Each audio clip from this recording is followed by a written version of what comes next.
Olá, eu sou o professor Dr. Geraldo Peçanha de Almeida. Você está no curso O Desenvolvimento dos Bebês. Essa é a nossa quinta aula e o tema da nossa aula é o movimento dos bebês. Pois então, os bebês se movem muito dentro do útero materno. E eles se movem muito justamente porque eles não têm a força da gravidade. Então imagine que eu tenho um meio líquido, sem gravidade nenhuma, e eu sou um bebê de muito peso, né? Alguns de 2,5 kg, né? Para mais e para menos, nós temos também. E estes bebês se movem livremente nesse meio fluido. Mas assim que esse movimento do nascimento acontece, a primeira observação do bebê, o primeiro espanto do bebê é: cadê aquele meio gostosinho que eu me movia sem me preocupar? E aí começam-se os problemas. Por quê? A cabeça de um bebê sozinha, ela pesa 30% do corpo dele. Imagine uma pessoa de 100 quilos ter uma cabeça de 30 quilos. Como é que eu paro? 30 quilos são 6 pacotes de arroz, por exemplo, de 5 quilos. É muito peso. Então, as pessoas se perguntam, por que os bebês não param de pé? Porque eles não têm força nas pernas, nas articulações, no corpo? Não. Isso procede também, mas é um momento posterior. No primeiro momento, a grande dificuldade dos bebês é porque o peso concentrado na parte de cima, que é na cabeça, corresponde a 30% do restante do corpo inteiro. Equilibrar isso sobre as perninhas é muito complexo.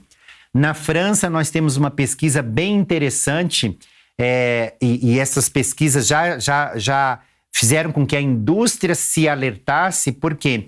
Porque nós temos até skate para bebês. Skate para bebês. O bebê é colocado de bruços sobre o skate e esse skate tem rodinha.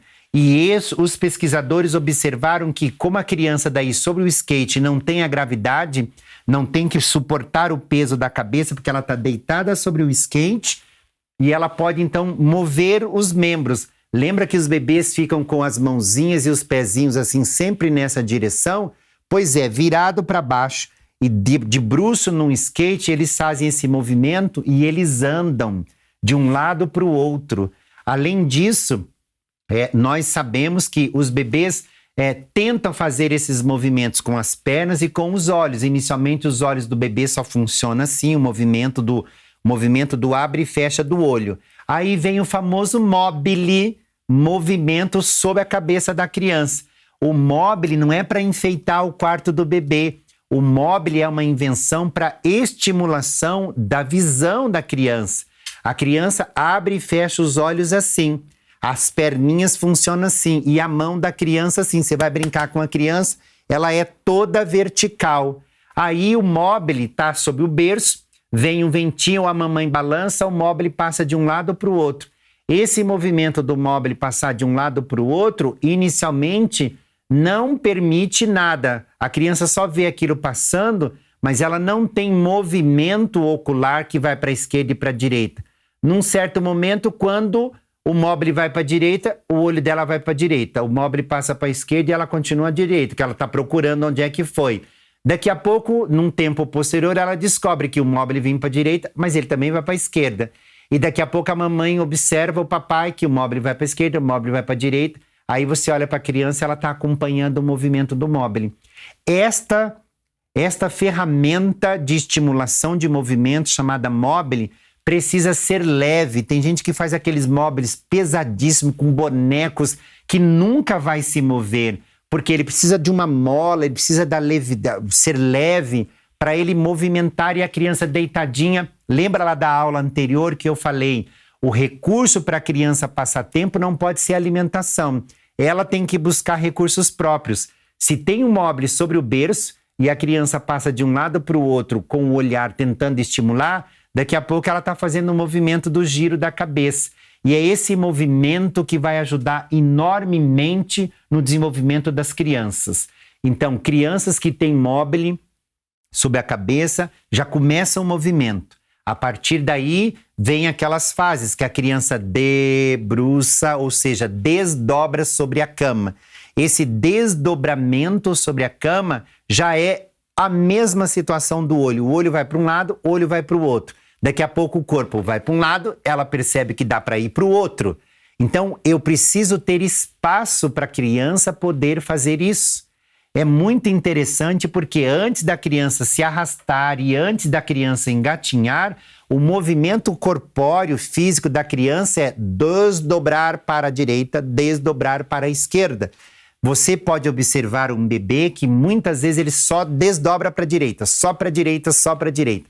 E tem outros bebês que só desdobra para a esquerda e só para a esquerda. Então, se eu observei que o meu bebê faz isso, eu tenho que colocar ele na cama ou sob o emborrachado do chão, lá naquele cantinho da parede, para que ele se desdobre para a esquerda, desdobre, desdobre, desdobre e não caia da cama e não saia fora do emborrachado. Mas tudo isso é uma observação da mamãe e do bebê, do papai e do bebê, ou do educador ou da educadora na creche com o bebê. Saber como que aquele bebê tem o seu desenvolvimento motor. Passou isso, então olha o que a gente está fazendo. O primeiro movimento é o olho, que está paradinho, começa esquerda, direita, esquerda, direita. Depois vem o corpo, está paradinho no berço, só movimentando os pés, vem direita, esquerda, desdobramento. Depois vem o arrastar. Tem criança que vai arrastar, arrastar, arrastar pela cama, arrastar no emborrachado. E esta fase todas as crianças vão fazer. Mas a próxima fase não, que é o engatinhar. Este movimento não é específico de todas as crianças. Tem muitas crianças que não engatinham. E aí não adianta colocar no andador, como eu disse na aula anterior. Se precisar pôr no andador, coloque. Ele não vai fazer mal. Já deixei o material lá no curso, na apostila, para vocês lerem artigos e se informarem mais sobre isso. Mas tem criança que mesmo com o andador não vão engatinhar. Ela vai arrastar, arrastar, arrastar, e desse arrastar, um belo dia ela segura no móvel e levanta e sai andando assim, cambaleando, mas ela não engatinha. Então, engatinhar não é uma prioridade para algumas crianças ou especificidade de todas as crianças. E aí vem lá, mais ou menos entre 8 e 10 meses. Entre 8 e 10 meses as crianças têm que engatinhar. Se ela não engatinhou com 10, com 11 meses, deixa ela se arrastando ainda, porque muito provavelmente ela vai ser essa criança que não vai engatinhar, tá bem? Tirando, é claro, o fato de algumas deficiências físicas ou motoras aparecerem nas crianças que não vão engatinhar e também vão ter dificuldade dessa postura de pé. Mas, de qualquer forma, é muito bom saber que nem todas as crianças fazem esse movimento, tá bem? Na hora que as crianças ficam de pé, o movimento toma outra forma. E aí a gente tem, assim, essas questões ligadas a como a criança vai colocar o pé no chão, que é determinante. E, obviamente, a marcha, que velocidade ela vai dar nesta marcha. Tem criança que vai pisar com os pezinhos mais abertos, tem criança que vai pisar com os pezinhos mais fechadinhos ou com os pezinhos mais fechadinhos para dentro. De qualquer maneira, cada criança é uma criança. Quando elas engatinham, a maioria das crianças vão fazer isso por mais ou menos 20 semanas, né? 20 semanas, aí a gente tem um período grande desse arrastar para o encaminhar, e aí a gente fica assim, não, mas ele não está andando, não está andando, eu estou preocupada porque ele só engatinha, tenta levantar e está mole. Então veja como que é diferente. Tem criança que vai se arrastar até 8, 10 meses, 11 meses, e dali em diante ela vai levantar e andar. Tem criança que vai engatinhar 20 semanas. Tem criança que vai misturar todos os processos e tem criança que vai retroceder, inclusive. Estava já engatinhando, começa a se arrastar. E tudo isso é diferente de criança para criança. E tem aquele que senta a bunda no chão e vai de pulinho, de saltinho. Calma, deixa, é assim mesmo. Porque ele está testando o corpo. Se você tira a criança e põe de pé ou tira ele e põe em outra posição, não é recurso dele. É um recurso que você está colocando e então ele não fez isso por si só. A busca pela posição de ficar de pé, psicologicamente, é um empoderamento e a criança precisa passar por isso, né? Então temos que dar tempo para a criança. É aí que entra a crítica maior a respeito dos andadores. As crianças que usam andadores, elas não têm, como eu disse, também deixei lá no material, problemas sérios de gravidade muito elevada em relação ao tipo de pisada e à marcha. Mas tem um aumento de acidentes domésticos. Por quê? Isso é sério e isso existe. Então preste atenção. O andador pode sim causar mais acidentes domésticos se a gente não tomar cuidado. Porque o peso da criança está determinado pela cabeça, ele é maior. O peso da cabeça sendo grande e ficando fora do andador e o andador sendo de rodinha, dispara a cabeça e o andador some, deslizando. E aí as crianças batem mais a cabeça, mais os ombros. Então quem for usar o andador precisa tomar cuidado com a quantidade de acidentes domésticos. Se eu tiver quina de imóveis que possam machucar. Este é o único cuidado que a gente tem que ter. Porque as rodinhas e o peso da criança na parte superior faz com que ela tenha muito mais movimentos, tá bem?